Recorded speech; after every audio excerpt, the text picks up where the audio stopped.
Welcome back everyone to my low-level playthrough of Chrono Trigger on the Wii Virtual Console. Last episode we defeated Queen Zeal, the Mammoth Machine, and then Zeal in her updated status. Now we're going to have to fight Lavos, but we're not fighting the actual form of Lavos right now. We're basically fighting Lavos as he mimics 9 different bosses that we fought previously in the game. Starting off here with the Dragon Tank. I don't know which bit is which, but the good thing is the bosses that he's going to mimic, he's going to basically have their same hit points, their same AI, and we're going to be so much stronger. You know, Chrono, Robo maxing out their power. We have so much better equipment that most of these bosses are just going to be a cakewalk to get through. What also helps is, between each battle or each form of Lavos, you can heal your characters up with items, and you can actually switch characters out. So I'm going to start this first battle here with the Dragon Tank with Marley in the party, just because I have to learn the triple technique Lifeline. It's the only triple technique I haven't learned yet, and it's going to be vital in order to beat the game. It's the only way we're going to be able to survive the final form of Lavos. Yeah, we got a lot of Lavos forms to go through, so there's 4. This one here where he mimics bosses, then we're gonna fight him with his normal AI, and then we actually get inside his shell, and there are 2 forms of Lavos in there. Let's throw a frog there. Let's see a triple technique here. Probably the first triple technique that you would get in a normal playthrough, because it only requires Frog to have his slope cut, which is his first technique, Chrono to have his slash technique, and Robo to learn his Robo tackle, which is an early technique for him. So yeah, this combines the X strike and the Robo tackle. And we just hit the center bit. And the thing breaks down. The 2 side bits break down. Don't have to worry about that. Unlike when we first fought them. Ekron's going to be much, much easier. Robo has a beefed up stat with magic. If Chrono unfortunately had more MP, he might be able to use that Luminaire and almost one-shot him. But we'll go with 2 of Robo Shock's techniques. That'll finish Hekron off. Remember, Hekron was the boss as soon as you got magic. It was only basically susceptible to magic attacks. So, like I said, they keep their same AI, stats. And I'm going to finish them off here. The second shock technique. It was really good, especially when we're coming into the. One of the fights is going to be against Magus, and Robo covers a lot of the elements. His shock covers the lightning element. His area bomb covers the fire, and his lasers cover the shadow. So the only element not covered is water, but we have Frog to cover that. Zombor again. Uzi Punch will take out either part. And then Frog and Chrono with their X Strike can take out the other part. And oh no, Chrono lost all his MP. Like I said, we can just go on between battles, heal ourselves up with items. And it's Mazmew. Will once again be a cakewalk. Healing ourselves up. Luckily, we don't have to fight the final 2 forms of Lavos. Right after this, we actually get a save point, and we can actually leave the inside of Lavos' shell. There'll be a gate that'll appear there. That'll take us back to the end of time. It basically corresponds to the bucket at the end of time that Gasper said that we can use to fight Lavos. If you took that bucket at the end of time, you would fight Lavos like this. But since we defeat him here in the Black Omen, when we take the bucket later on, we'll just skip right into the inside of Lavos. Before we skip into the inside of Lavos, we'll be doing some shopping. I'll do that, of course, off screen.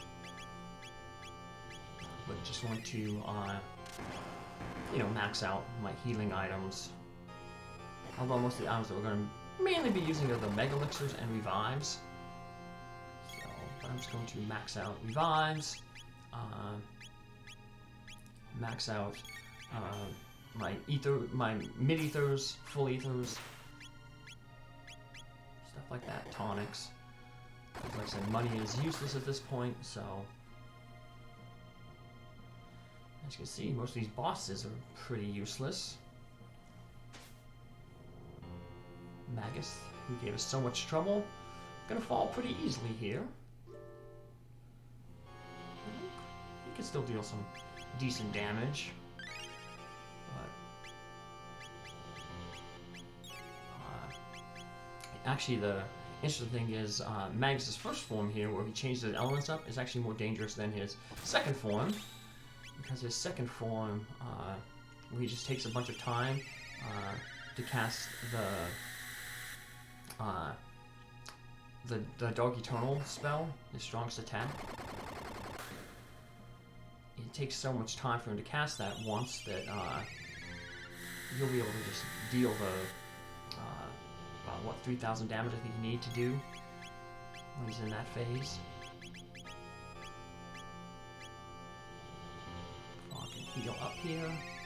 I guess if you really want to play safe, you could have equipped all the characters with the Black Mail or the Black Vest, in case if he does cast that Dark Matter spell at the end, it's Shadow, so he'll absorb it.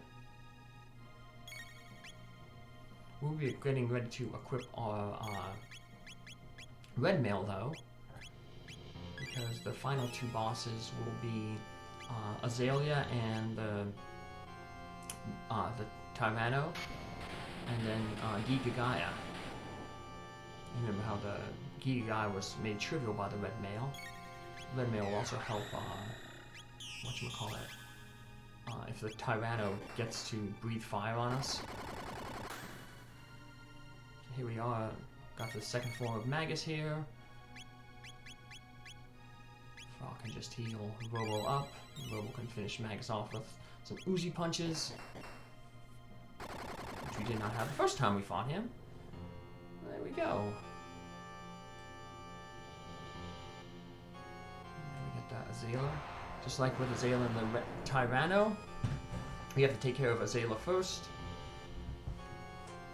We'll hit it with lightning attacks. Also going to put gold studs on all our characters, because Azalea has really good physical defense, so you have to hit her with magic. So we'll be using our magic points to, deal that damage that we need. Heal ourselves up here. Okay, ready for max health. We can get Robo back to his max MP. Not worried about item usage here. Like I said, between episodes I will refill up. Get the red mail on people. Azalea is the little thing on the left there. Once again, lightning is a good choice to use on Azalea. Remember, reptiles tend to take a lot of damage from lightning. It tends to shock them, lowers their defense. So it seems fitting. Chrono, though, has a terrible magic stat.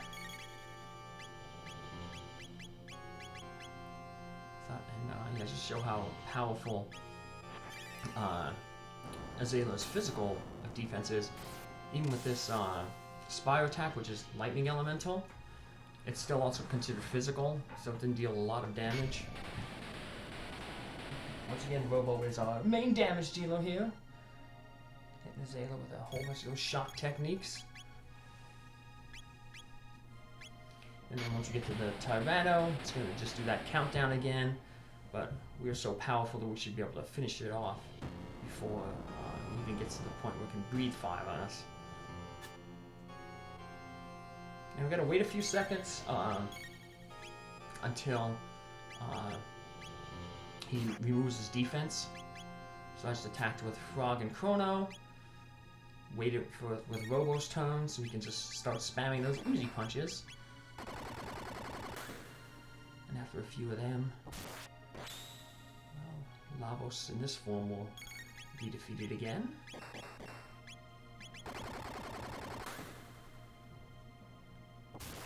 Chrono's 70% crit rate coming in handy there with the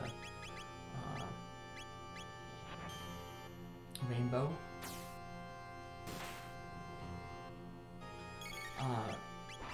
The base the upgraded Masmune for Frog apparently has a crit rate of 23%, but if you equip the Hero's Medal, it boosts it up to 50%. But right now, Frog is so that's a thing you could use. You put the Hero Medal on Frog, get that 50% crit rate. But right now we're just basically almost doing that with a Leap Slash anyway, when it works. Once again, low levels, low hit rate, and sometimes he will miss. And here's the last little form before we actually fight the Lavos form, and it's Giga Gaia. Remember, Giga Gaia does like 2 fire attacks and then a shadow attack. The fire attacks will keep will keep everybody healed. But this shadow attack here will knock out Chrono, but he's not really important.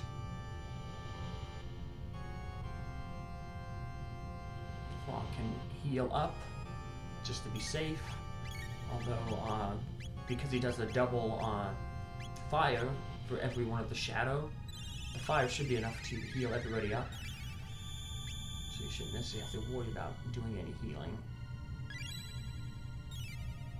Robo though will of course have to heal his MP there.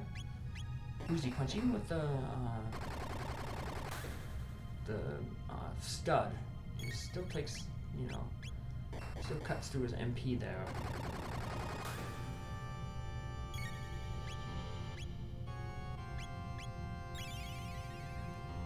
Sleep Slash when we can. So,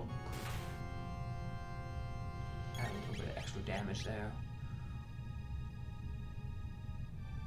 Frog will be taken out though when we actually do fight the real form of Lavos. I'm gonna put Aelia back in. She's very tanky, and she'll basically allow us to she'll be able to survive some of Lavos' attacks that Frog wouldn't. Chrono is once again going to be spending most of the battle knocked out. Robo will be doing most of the damage with the Uzi punch. And Ellie will be our healer. Even though Elia's only healing technique is the kiss, she can still spam items like the best of them. Items, it's really how broken items can be, I guess, when you're doing this like a low-level type run. Another game where items are, you know, kind of broken is, you know, Final Fantasy 1. Once you start getting those items that cast the level 2 spells for free, the Mage Staff, the Gauntlets, Thor's Hammer, Black Shirt, White Shirt.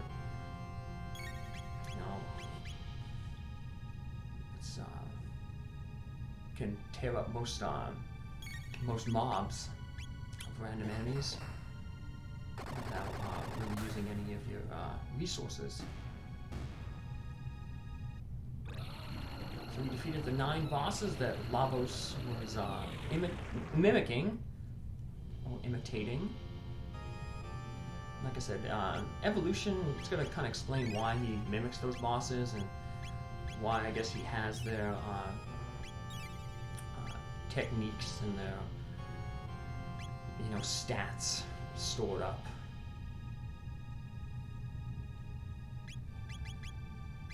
Bring some armor up here a little bit.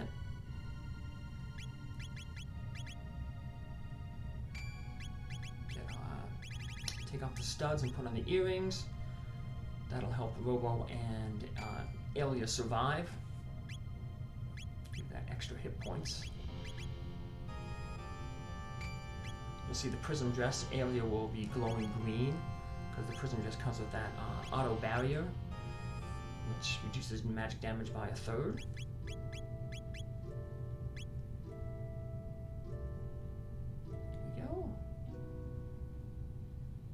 Stats there, seeing what I need to do. Need to heal Robo up a little bit there. Get some MP for Alia.